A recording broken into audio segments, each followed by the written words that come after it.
So hello trader, आज हम सीखेंगे लिक्विडिटी किसे कहते हैं।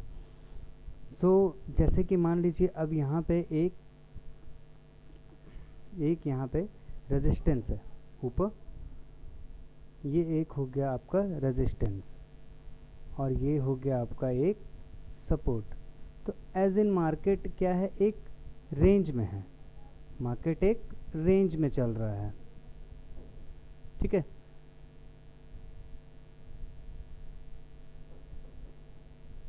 तो मार्केट यहाँ पे एक रेंज में है, देखिए हर सपोर्ट से टैप करता हुआ, रेजिस्टेंस से टैप करता हुआ नीचे आ रहा है, सपोर्ट से टैप करता हुआ ऊपर जा रहा है।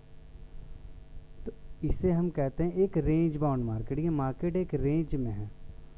तो अब यहाँ पर लिक्विडिटी हमें कैसे फाइंड करें। ये आपका ऊपर हो गया ये सप्लाई जोन, ठीक है। ये हो गया आपका यहाँ पे सप्लाई जोन, क्योंकि जब भी मार्केट यहाँ से आके टैप कर रहा है तो एक डाउन मूव दे रहा है, तो यहाँ से सप्लाई ज़्यादा है। और ये जो नीचे सपोर्ट है इसे हम कहते हैं डिमांड जोन।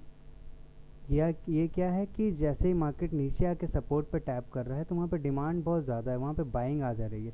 तो क्या हो रहा है कि मार्केट ऊपर चल जा रहा है, बट बेसिकली क्या है, मार्केट इज़ इन रेंज, वो एक रेंज में है।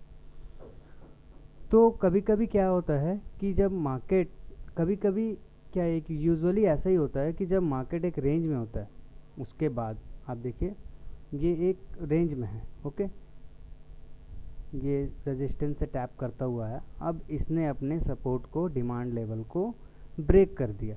तो अब रिटेल ट्रेडर्स का माइंड क्या कहता है कि डिमांड जोन, सपोर्ट जोन यहाँ पे टूटा है, तो यहाँ पे एक सेल ट्रेड प्लान करते हैं। वो क्या करते हैं, एक सेल ट्रेड प्लान करते हैं। जैसे ही हमें बुक्स में भी यही सिखाया जाता है और बहुत सारे यूट्यूबर्स भी यही सिखाते हैं कि सपोर्ट टूटा है तो सेल कर दो, बट वैसा होता नहीं है। अब इसका एडवांटेज उठाते हैं स्मार्ट मनी, क्योंकि ऊपर सप्लाई जोन है, नीचे डिमांड जोन है। अब क्या होता है कि अब यहाँ से मार्केट, सब जितने भी सेलर्स हैं, इनका एक जो भी स्टॉप लॉस होगा वो इस सपोर्ट के ऊपर होगा, लेकिन उसको तोड़ते हुए मार्केट एक हायर हाई बनाते हुए ऊपर चला जाता है, ऐसे ये ऊपर चला जाता है। तो अब इससे क्या समझ में आता है कि हम लोग जो सेलर लोग हैं, जो यहाँ पे रिटेल ट्रेडर है, वो ट्रैप हो चुके हैं, ठीक है। तो अब यहाँ पे क्या हुआ है, बेसिकली देखिए यहाँ पे इस जगह पे स्मार्ट मनी ने जितने भी सेलर्स की लिक्विडिटी थी, जितने लोगों ने भी इस जगह पे सेल पे एंटर किया था, जितने भी लोगों ने, उन सब की लिक्विडिटी लेके सबको ट्रैप करता हुआ एक सबको ट्रैप करता हुआ एक higher high, higher low, higher high form करता हुआ सारे के स्टॉप लॉस खा के ऊपर चला गया, ठीक है। तो इसे हम कहेंगे लिक्विडिटी जोन, कि जहाँ से सारे सेलर्स की, जहाँ से सारे रिटेल की एक स्मार्ट मनी ने सारे ऑर्डर्स को लिक्विडेट करके ऊपर चला गया, इसे हम कहते हैं लिक्विडिटी जोन।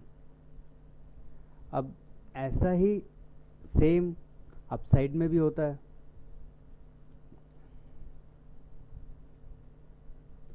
ये लिक्विडिटी, अब देखिए अब ये अपसाइड में भी सेम ऐसा ही होगा, ठीक है। मार्केट एक रेंज में है, सपोर्ट जोन से ऊपर, रेजिस्टेंस जोन से नीचे। अब ये रेजिस्टेंस टूट गया। अब यहाँ पे मोस्ट ऑफ द बायर्स क्या करेंगे, वो मोस्ट ऑफ द रिटेलर्स क्या करेंगे, यहाँ पे बाय करने का प्लान करेंगे। वो क्या करेंगे, यहाँ से बाय करने का प्लान करेंगे, बट मार्केट क्या करता है कि उनका स्टॉप लॉस खा के नीचे आ जाता है। ये क्या हुआ, यहाँ पे बायर, यहाँ पे जो था बायर लिक्विडेट हो गए, जो भी थे रिटेलर वो यहाँ पे लिक्विडेट हो गए, उनकी लिक्विडिटी मार्केट ने ली और सीधा धड़ाम नीचे चला गया। आप मोस्ट ऑफ द टाइम देखोगे मार्केट ऐसा ही करता है, और ये खासकर ये बिगिनर्स के साथ ऐसा ही होता है कि उनको पता नहीं रहता, उनको तो बस यही सिखाया जाता है कि रेजिस्टेंस टूटा बाय कर लो, सपोर्ट टूटा सेल कर दो, बट लिक्विडिटी जोन कोई बताता ही नहीं है कि लिक्विडिटी है क्या, लिक्विडिटी कैसे काम करती है। और यहीं पे बोला जाता है कि रिटेल ट्रेडर 90% लॉस में होते हैं। यही कारण है, लिक्विडिटी, मार्केट को ना समझना, मार्केट स्ट्रक्चर को ना समझना, लिक्विडिटी को ना समझना, तो अब हम इसको समझते हैं अब रियल चार्ट्स पे कि ये रियल चार्ट्स पे कैसे काम करता है।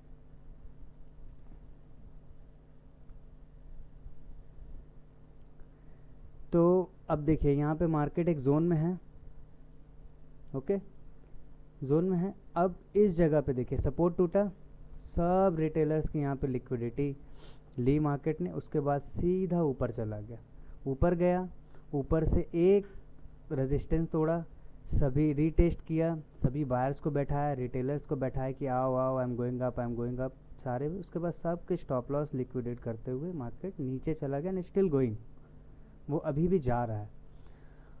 ये हो गया एक लिक्विडिटी एरिया। ये क्या हो गया, एक लिक्विडिटी एरिया जहाँ पे मार्केट सबको ट्रैप करता है, बिना ट्रैप किए, बिना लिक्विडिटी लिए, बिना ऑर्डर्स लिए। अब आप ऐसे समझो इसको कि अगर कोई सेल ऑर्डर्स मार्केट पे होंगे ही नहीं तो बाय कौन करेगा, बाय कैसे करेगा स्मार्ट मनी, सबके सेल ऑर्डर्स लेके ही ना बाइंग आएगी।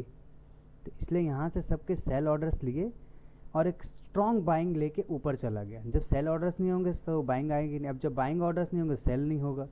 तो इसी को कहते हैं लिक्विडिटी जोन, कि जहाँ पे स्मार्ट मनी अपना काम करता है, वहाँ जहाँ पे स्मार्ट मनी अपना पैसा बनाता है सभी रिटेलर्स को लिक्विडेट करके।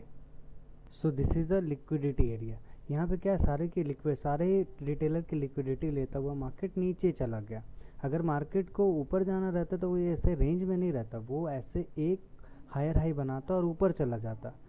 तो अगर आपको आगे सीखना है कि इस लिक्विडिटी पे कैसे ट्रेड लेते हैं, कैसे ट्रेड प्लान करते हैं, और भी बहुत सारी चीज़ें कि इस लिक्विडिटी को पहचानते कैसे हैं, तो I will help you. Next एक लॉन्ग वीडियो बनाएंगे, आप कमेंट कर दीजिएगा अगर आपको वीडियो चाहिए होगी तो। Okay, bye.